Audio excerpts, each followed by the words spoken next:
Good morning, my name is Richard Jones, and some people will call me a BPO veteran, but actually my career and my experience here is 20 years in technology companies and almost 20 years in BPO companies.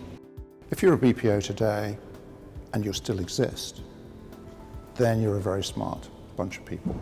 You've probably learned how to take processes from your clients and operate them at half the original cost, probably at performance better than ever today. But you're sitting on a huge work base, millions of people, quite possibly for the industry as a whole, and you have to look at what the trends are.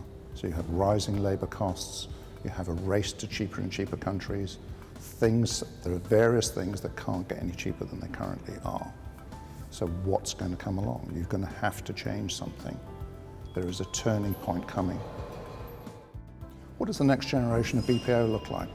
Well, how many have we had so far? I've certainly seen colleagues at Accenture talking about the 7th generation, the 8th generation.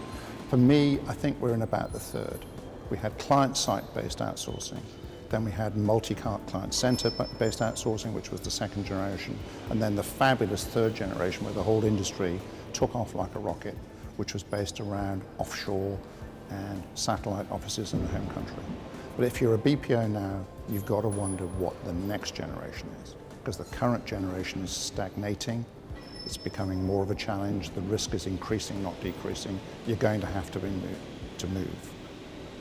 So what's going to drive it? Well, the previous generations were generally driven by new technologies becoming available. ERP, a huge wave.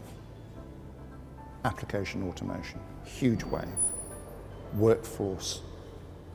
Workflow, huge change.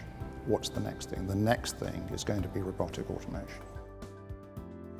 And I think if you're head of a BPO company today, firstly, you're going to have, are you going to die or are you going to change? And you've got to have the courage to keep changing it. Get out front, have a look at what this subject means for your company and your industry, but you're going to have to move.